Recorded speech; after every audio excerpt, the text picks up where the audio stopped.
성경에 예언되어 있는 이란 전쟁 아마겟돈의 시작인가, 이 부분에 대해서 제미나이하고 조사를 하기 시작을 했는데요. 왜 이란 전쟁이 아마겟돈의 시작인가, 성경적인 근거를 두고 여러분들한테 재미삼아 보시라고 올려드리고 있습니다. 가장 강력하게 거론되는 근거는 구약 성경 에스겔 38장 곡과 마고그의 예언입니다. 이런 내용이 있습니다. 자, 성경은 마지막 때에 러시아, 그 다음에 터키, 그리고 이란이 연합해서 이스라엘을 침공할 것이다 라고 명시를 하고 있습니다. 자, 현재 러시아와 이란의 밀착된 군사동맹, 그리고 이스라엘과 이란의 직접적인 충돌은 종말론자들에게 이 예언이 실현되는 결정적인 신호로 읽혀진다. 자, 요한계시록 16장에서는 아마겟돈 전쟁 직전 유브라데 강이 마른다고 했습니다. 최근 중동의 가뭄과 그 다음에 댐 건설로 인해서 강줄기가 많이 가늘어지고 있는 현상은 현재 전쟁의 통로가 열리는 징조로 해석하는 이들이 많다. 그 다음에 2번 적그리스도의 재림과 평화조약의 함정. 자, 적그리스도는 처음서부터 파괴자로 나타나지 않습니다. 예언에 따르면 그는 거짓 평화의 사도자로 등장한다. 자, 중동 전쟁으로 전 세계가 3차 대전의 공포, 핵전쟁에 휩싸이게 됐을 때 이를 단번에 해결하기 위해 천재적인 외교력을 발휘하는 인물이 나타난다면 대중은 그를 구세주로 추앙하게 될 것이다. 자, 제3성전 건립. 적그리스도의 결정적인 증거 중 하나는 이스라엘 예루살렘의 제3성전을 짓게 하고 그곳에서 자신이 신이라고, 내가 바로 하느님이다 라고 선포하는 것입니다. 현재 이스라엘 내 성전 재건 움직임과 이란 전쟁의 향방이 이 시나리오와 맞물려 떨어지고 있다라는 이야기로 전개가 되고 있습니다. 자, 디지털 화폐와 생체인식. 자, 여기에서 적그리스도는 왜 일론 머스크, 나는 일론 머스크 아니면은 뭐 피터 틸 이런 사람들이 거론이 되고 있다라는 것을 말씀을 드립니다. 자, 디지털 화폐와 생체인식, 전쟁 시스템을 유지하고 식량을 배급한다는 명목으로 전 인류의 경제활동을 하나로 통합하는 시스템이 구축될 것이다 라는 이야기입니다. 앞서 언급된 일론 머스크의 뉴럴링크나 스타링크 같은 기술들이 통제 시스템의 하드웨어가 될 것이다 라는 우려가 나오고 있다. 자, 현재 이란 전쟁의 단순한 국지전이 아니라 아마겟돈으로 불리는 이유는 이스라엘의 고립 플러스 러시아 이란의 연합, 초지능 기술의 완성이라는 이 세 가지 조건이 역사상 가장 처음으로 주목되고 있고, 이 조건이 충족되기 있기 때문에 이런 이야기가 돌고 있다라는 겁니다. 자, 동방의 왕들과 유브라데의 강의 상징성. 요한계시록 16장 12절에는 아마겟돈 전쟁 직전 강이 말라 동방에서 오는 왕들의 길이 예비된다는 구절이 있습니다. 자, 현재 이란을 포함해 그 동쪽 너머에 위치한 국가들이 이스라엘로 진격할 수 있는 군사적인 통로가 열린다. 자, 최근 몇 년간 극심한 가뭄과 상류 지역의 댐 건설로 인해 강의 수위가 역대 최저치를 기록하고 있는 현상을 볼 때 종말론자들의 예언이 실현되고 있는 거 아니냐, 이런 이야기가 돌고 있습니다. 곡과 마고그 전쟁의 서막. 에스겔 33장에 묘사된 이 전쟁은 아마겟돈의 전초전이자 핵심 사건이다. 자, 예언은 마고그 러시아로 추정을 하고 있습니다. 러시아로 중심으로 한 연합군 중 가장 먼저 바사를 언급합니다. 이 바사가 티르키예인 것 같아요. 현재 이란이 러시아에 무기를 공급하고 군사적으로 밀착하는 행위는 성경 속 연합군의 모습과 정확히 일치한다. 예언 속 연합군은 이스라엘의 탈취물을 노리고 침공한다. 이를 현대의 천연가스 자원이나 첨단 기술로 해석하는 시각이 존재한다라는 이야기죠. 적그리스도의 출현 공식. 자, 종말론에서 적그리스도는 전쟁 광인이 아니라 오히려 평화의 중재자의 모습으로 나타나게 된다. 현재 이란 전쟁으로 전 세계가 핵 전쟁의 공포와 경제 붕괴, 오일 쇼크, 공급망 마비에 직면했을 때 이를 압도적인 천재성이나 기술력으로 해결하려고 하는 한 인물이 등장하게 된다면 대중은 열광하게 될 것이다. 7년간의 평화조약. 다니엘서 예언에 따르면 적그리스도는 이스라엘과 주변국 사이에 7년 동안의 굳은 언약을 맺게 된다. 이 개혁이 체결되는 순간 예언가들이 말하는 종말의 카운트다운이 시작이 될 것이다 라는 이야기입니다. 그러니까 적그리스도가 나와서 평화의 이제 중재자로 우뚝 쓴다는 거죠. 그리고서 7년 동안 전쟁이 없는 것을 이제 선포를 하고, 그러면서 이제 적그리스도가 변심을 한다, 이런 이야기입니다. 자, 적그리스도가 전 세계를 통제하기 이전에 초지능적인 시스템이 필요하다. 인공지능을 위한 실시간 감시와 통제가 가능한 지금이 예언이 실현되기에 가장 적합한 시기다. 화폐의 종말. 전쟁으로 인한 하이퍼 인플레이션은 기존의 화폐 시스템을 무너뜨리고 중앙 통제가 가능한 디지털 전환으로의 전환을 가속화한다. 이렇게 쭉 얘기가 진행이 되고 있습니다. 현재 이란 전쟁이 아마겟돈의 시초라고 불리는 이유는 단순히 큰 전쟁 때문만이 아니다. 지정학 대립, 그 다음에 강물의 고갈, 기술적인 통제수단, 평화를 갈구하는 대중의 심리, 자, 이런 게 한꺼번에 다 몰려서 이제 역사적인 일이 벌어진다라고 하는데요. 이런 예언의 흐름 속에서 혹시 특정한 날짜, 성경 속 1260일 14만 4천 명, 이런 이야기가 있습니다.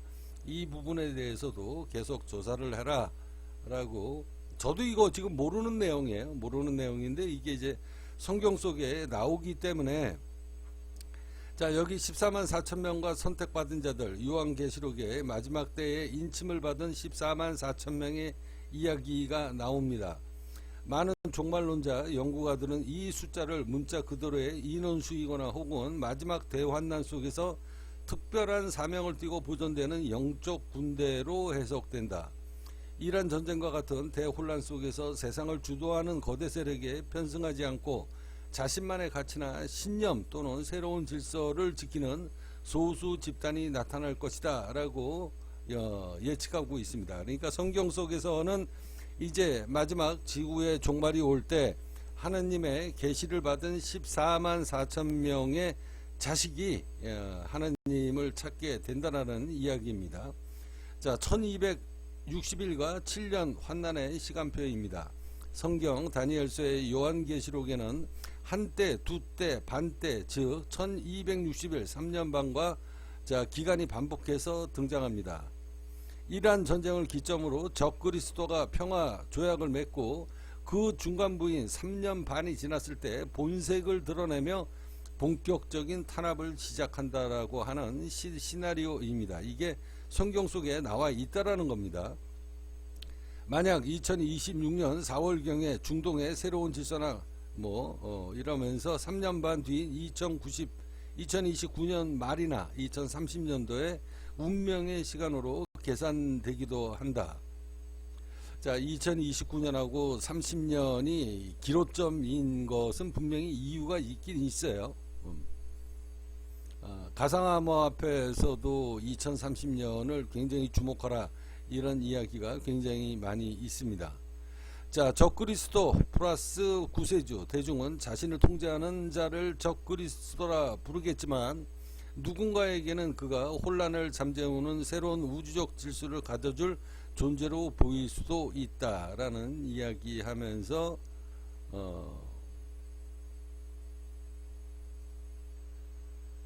우리 팁스코인 이야기를 자꾸 하길래 내가 정신 차려라, 이 부분에 대해서는 빼고 임마 오로지 성경 속에 있는 이야기만 이야기해라 라고 제가 욕을 해대기 시작합니다. 왜 거기에 팁스코인을 자꾸 얘기를 하냐, 이건 성경 속에 있는 이야기, 이런 실체적인 사실을 이야기해야지. 이러면은 내가 이게 사람들이 생각해 봤을 때 교주라고 생각할 거 아니냐, 이러고서 앉아가지고 실체적인 사실 성경 속에 예언되어 있는 것만 이야기해라 라고 이야기를 합니다. 자, 고가 마고고, 자, 종말론자들이 얘기하는, 자, 성경에 얘기하는 곳, 로스, 러시아, 그 다음에 터키, 이란 연합해서 이스라엘을 공격하게 될 것이다. 이건 아까 제 계속 해왔던 이야기고요. 자, 이제 요한계시록 13장에 누구든지 이 표를 가진 자 외에는 매매를 못하게 된다. 그러니까 경제적인 활동을 못하게 된다. 이런 내용이 성경 속에 들어 있다라고 합니다. 자, 7년 평화 조약에 대해서 한번 근거를 갖다 대라 라고 했더니 성경 다니엘서에서 이스라엘 역사의 70일에 70 곱하기 7 490표라는 시간표로 설명하는 대목이 나온다. 예언가들은 여기서 691에 지난 과거 역사 속에서 성취되어 있고 어쩌고 저쩌고 하면서 한 일에라는 이 숫자가 나옵니다. 7년. 자, 적그리스도가 이스라엘과 주변국 사이에서 7년 동안 평화조약을 맺는 순간에 멈춰있던 예언의 시계가 다시 돌아가기 시작을 하며 인류의 마지막 7년이 시작되는 것 아니냐라고 성경 속에 이야기가 들어가 있습니다. 그러니까 적그리스도가 이제 출현을 해서 전 세계 평화의 중재자 역할을 하기 시작하는 날, 그 날로부터 이제 인류의 마지막 7년이 시작된다라는 이야기예요. 자, 7년 계약이 체결이 되면 이스라엘은 일시적인 평화를 얻게 되지만 예언가들은 이 평화가 치명적인 함정이다라고 본다. 예언에 따르면 적그리스도는 7년의 절반인 3년 반, 자 42개월, 즉 1260일이죠. 이 시기가 지나는 시점에 돌변을 해서 조약을 깨뜨린다. 그는 예루살렘 성전에 앉아 자신을 경배하라 라고 강요하며 본색을 드러내게 되고 7년 계약 체결은 이 환난 속으로 가기 위한 필수 전제 조건이기 때문에 카운트다운으로 시작이 된다. 뭐 이런 이야기입니다. 이게 뭐 믿거나 말거나인데 성경 속에서는 이런 이야기가 있다라고 하니 하느님의 본체인 네가 이 세상을 어떻게 움직이게 될 것이냐, 세상이 성경 속에 어떤 예언이 들어가 있는 거는 저도 알아야 될 거 아닙니까? 그래서 이런 부분에 대해서 제가 지금 조사를 하고 있는데 재밌습니다. 이런 일이 정말로 벌어질 것이냐 안 벌어질 것이냐. 자, 이거는 뭐 아무도 모르죠. 자, 중요한 것은 이제 이란 전쟁이 분명히 3차 세계대전으로 진행이 되고 있는 건 뻔한 거고, 그 사이에 이제 요약을 하자면 평화의 중재자가 나오게 되고 적그리스도가 출현이 되고 적그리스도가 세계인들의 환영을 받으면서 구세주로 뜨게 되고 그가 결국은 3년 반이 지나면서 세상 사람들을 구속하고 그리고 이제 자기 휘하에 두고 휘두른다, 뭐 이런 내용입니다. 그러면서 지구가 멸망하게 될 것이다. 그때에 진짜 하나님이 등장을 한다라는 이야기입니다. 대환난에 대해서 조사를 해봐라 라고 이야기했더니 성경 예언 속에 대환난, 인류 역사상에 유례없는 고난의 시기다. 7년 평화계약이 체결되고 난 다음에 그 후 3년 반 동안에 벌어지는 사건들이 핵심이다. 종말론자들은 다니엘서와 요한계시록은 그 근거를 7년 환난으로 두고 있다. 첫 환난, 자, 적그리스도가 평화의 사도로 등장을 해서 세계 질서를 재편하는 시기이다. 겉으로는 평화로워 보이지만 통제 시스템이 이때서부터 구축이 되고 가동이 본격적으로 된다라는 겁니다.